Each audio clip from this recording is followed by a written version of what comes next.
హైదరాబాద్లో ఇద్దరు భార్యావతులు ఉన్నారు, చిన్న చిన్న పిల్లలు. పెద్ద కూతురికి 5 సంవత్సరాలు, పిల్లవాడికి 2.5 సంవత్సరాలు ఎంతో.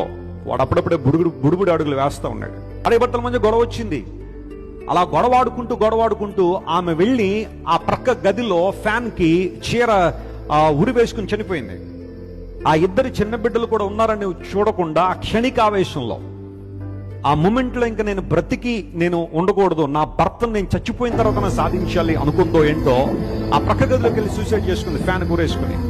భర్త చూశాడు, గబగబా ఎక్కడికి వెళ్ళింది, 5 నిమిషాలు అయింది, ఇంకా రాలేదు, ఎప్పటిదాకా ఇంత తీవ్రంగా గొడవాడింది, ఎక్కడికి రాలేదని చెప్పి వెళ్ళి చూసేసరికి భార్య ఆ ఫ్యాన్కి వేలాడుతుంది, అప్పటికే చచ్చిపోయింది. మరి ఏమనుకున్నాడు అతను, ఇంకో చీర తీసుకున్నాడు, అదే ఫ్యాన్కి అతను కూడా ఊరేసేసుకున్నాడు.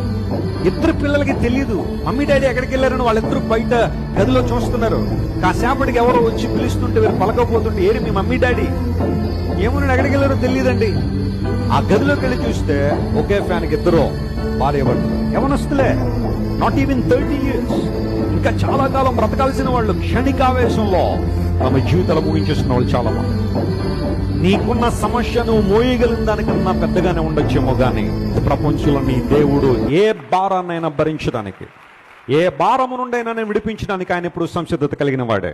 ఒకవేళ అలాంటి ఆలోచనలు ఉన్నాయా, డిప్రెషన్లో ఉన్నావా, నలుగురితో కలవలేకపోతున్నావా, నవ్వలేకపోతున్నావా, సంతోషించలేకపోతున్నావా?